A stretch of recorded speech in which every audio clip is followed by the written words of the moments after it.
जहां G20 के लिए प्रधानमंत्री नरेंद्र मोदी तो रवाना हो चुके हैं, पर ऐसे में सवाल अब ये सामने आ रहा है कि डोनाल्ड ट्रंप कहां गायब हो गए हैं। जी, सबसे पहले तो बड़ा अच्छा प्रश्न है आपका। देखिए, G20 का जो सम्मेलन हो रहा है, ये हो रहा है अफ्रीका में, साउथ अफ्रीका में। पहली बार ऐसे कि अफ्रीका की धरती पे G20 का सम्मेलन हो रहा है, इससे पहले कभी नहीं हुआ। क्योंकि याद कीजिए, ब्राजील से पहले 2023 में इसकी लीडरशिप हमारे पास ही, तब माननीय प्रधानमंत्री मोदी जी ने एक बहुत सराहनीय काम किया था। उन्होंने कहा, भाई ये जो अफ्रीकन यूनियन है, जो लगभग लगभग दुनिया की 1/3 आबादी है, बड़ा भूखंड है, उसको हम G20 का मेंबर बनाएंगे। मोदी जी ने कहा, G20 क्या अगर उसमें अफ्रीका ना हो? इतने बड़े लोग को, इतने बड़े भूखंड को, इतने रिसोर्सेज को बाहर रख के कौन सा G20 चलाएंगे? तो अफ्रीकन यूनियन को G20 का मेंबर बनाने का श्रेय माननीय प्रधानमंत्री मोदी जी को जाता है। पहला पॉइंट।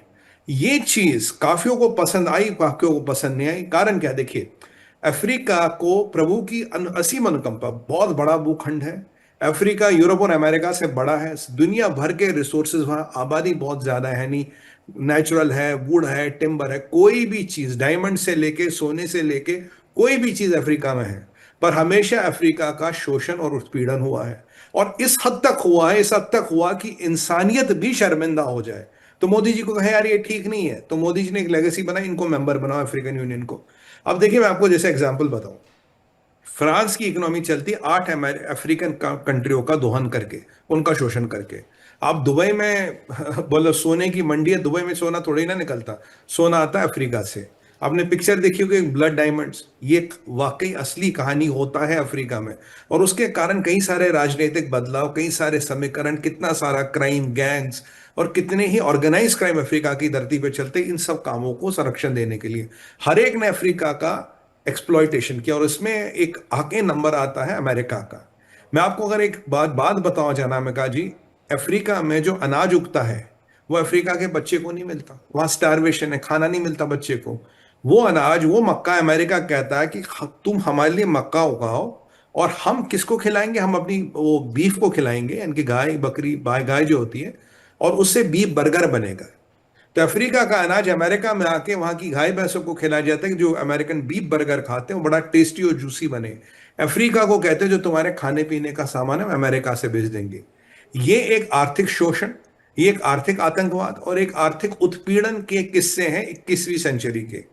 तो काफी यूरोप की इकोनॉमीज, काफी दुनिया की इकोनॉमीज केवल अफ्रीका का शोषण करके चली है। ये कटु सत्य है। और ये भी मत भूलिए, अमेरिका का पहला प्रेसिडेंट स्लेव ट्रेडर था। इन बेचारों को हाथों में जंजीरें बांध बांध के लाते थे और मजदूरी पे लगा देते, बॉन्डेड लेबर जिसे कहते हैं। तो मोदी जी ने कहा, यार इतनी बड़ी बेइंसाफी है, इसको हमें हटाना चाहिए। तो उन्होंने अफ्रीकन यूनियन को मेंबर बनाया। ग्लोबल साउथ का नेतृत्व भारत के पास है। अब अफ्रीका बड़ा कृतज्ञ हो गया भारत के सामने। अफ्रीका में भारत का गुणगान हो रहा है। चाइना और हमारी इन्वेस्टमेंट अफ्रीका में लगभग लगभग सेम है, बट जो भारतीयों का वर्चस्व है, चाइना क्या क्या, अमेरिका क्या क्या, यूरोप का किसी का दूर दूर तक नहीं है। इसको लेके यूरोप और इसको लेके अमेरिका बड़ा नाराज रहते हैं हमसे। भाई तुमने इनको, मतलब ये तो भाई कहना नहीं चाहिए, भाई ये तो छोटे लोग हैं, इनको हाई टेबल पे कैसे बैठा दिया? हमने कहा, भाई अगर यूरोपियन यूनियन बैठ सकता तो अफ्रीकन यूनियन क्यों नहीं? क्या क्या रंग, स्किन का कलर ये डिटरमाइन करेगा कौन बैठेगा कौन नहीं बैठेगा? क्या स्किन, चमड़ी का रंग ये डिटरमाइन करेगा किसके साथ इंसाफ होगा, किसके साथ इंसाफ नहीं होगा? तो हमने उठे बढ़ा दिया। और अमेरिका हमें कहता था, जी आप हमें अफ्रीका ले जाओ, मतलब इंडिया का बड़ा वर्चस्व है, वो वहां शोषण उत्पीड़न करना चाहते हैं। हमने कहा, नहीं जी, हम हाथ जोड़ रहे हैं, आपको जाना डायरेक्ट जाइए, खुला, हमारे हमारे कंधे पे चढ़ के क्यों जा रहे हैं? भाई भारतीयों से, सनातनियों से पहले तो उनकी गुडविल जाती है ना। सनातनियों का एक रिप्यूट है, एक हमारी इज्जत है। हमारे यहाँ तो ये भी कहता है, प्राण जाए पर वचन न जाए। उस सभ्यता के लोग हैं हम ये अमेरिका की तरह तो नहीं 19-20 रोज ही झूठ बोलते हैं। मैंने कहा, जी आपको जाना आप जाइए। तो तब से एक अनबन थी, कुछ खटपट थी। जी। अब जब मोदी जी पहुंचे अफ्रीका, तो साउथ अफ्रीका में हो रहा है। तो डोनाल्ड ट्रंप को लगता मैं दुनिया का बादशाह हूं। डोनाल्ड ट्रंप को लगता मैं दूल्हा दूल्हा हूं शादी का। अब वही वाली बात है, मैं कहा, जी शादी में अगर दूल्हा ना जाए शादी तो होगी नहीं। उसे लगा मैं अफ्रीका नहीं जाऊंगा तो ये समिट ही फेल हो जाएगा। और बहाना क्या बना रहा है? वो कह रहा है अफ्रीका में, जो साउथ अफ्रीका में खासकर जो सफेद गोरे जो रहते हैं, जो डच एसेंट के हैं, कुछ यूरोप के हैं, वो वहां पहले उनका ही कब्जा था, अपार्थाइड के पहले उनका ही पूरा राज था। जब वो हटा, जब अफ्रीकन अपनी गवर्नमेंट बनी नेल्सन मंडेला के मूवमेंट के बाद, कह रहे वहां कुछ गोरे किसान हैं जिन पे आप बड़ा उत्पीड़न करते हो जी, बड़ा शोषण करते हो, उसके प्रोटेस्ट में मैं नहीं जाऊंगा। कहानी ये नहीं, ये तो कहानी कागजों में है। जो कहानी पहले की थी मैंने आपको बताई, उसके प्रोटेस्ट में मैं नहीं जाऊंगा और उसके प्रोटेस्ट में हम वहां नहीं जाएंगे। अब भारत ने कहा, भाई ये कोई मतलब तो है नहीं। और ये जो ह्यूमन राइट्स की दुहाई आज ट्रंप दे रहा, मैं इसको याद दिला दूं, जमाल खशोगी तुम्हारा सिटीजन था। एमबीएस ने, मोहम्मद बिन सलमान ने उसे तुर्की में एम्बेसी में बुलवाया, उसके टुकड़े टुकड़े करवाए, तेजाब में गला के डब्ल्यूसी में डाल दिया, फ्लश करवा दिया। ये तुम्हारा सीआईए कहता है, ये हम नहीं कहते। उसी मोहम्मद बिन सलमान को तुम ह्यूमन राइट्स का चैंपियन कह रहे थे, उसके हजूर में जहाज उड़ रहे थे, तोहफे सलामी दे रहे थे। और तुमने, वहां एक पत्रकार थी, उन्होंने सवाल पूछा मोहम्मद बिन सलमान से, उसे पिगी बोला। यानी कि पिगी मतलब आप समझते हैं, फीमेल पिग। मतलब ऐसे अपने अमेरिकन को संबोधित किया जा रहा है, जो ह्यूमन राइट्स के चैंपियन है, ये जो दुनिया में इक्वलिटी की बातें करते, जो दुनिया में सब चीजों की बातें करते, तुम्हारे सिटीजन को जिसने मारा। हाँ, बट अगर वो 500 बिलियन $1 ट्रिलियन लेके आए तो कोई बात नहीं। तो तब तो उसे मेरीन बैंड भी मिलेगा, रेड कारपेट भी मिलेगा, तब तो तोपों की सलामी दी जाएगी, जहाज भी उड़ेंगे।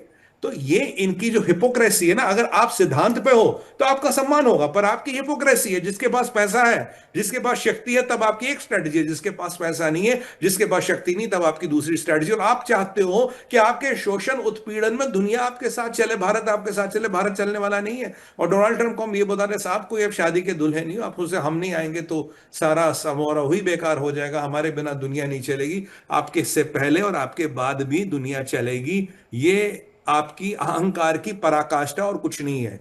ये है सारी कहानी, रियल कहानी। ऑफिशियली तो बहाना है जी, अब गोरे किसानों के साथ बड़ा बुरा करते हो। मैं कह रहा हूं, गोरे किसानों को छोड़, जमाल खशोगी की बात करो। क्या तुम्हारा सीआईए झूठ बोल रहा था? क्या तुम झूठ बोल रहे थे? मतलब दुनिया सवाल पूछेगी ना, अब आप हिपोक्रेसी की बातें करोगे। बाकी आप कोई भी बहाना बोलो, हम नहीं जा रहे जी, हमारी मर्जी।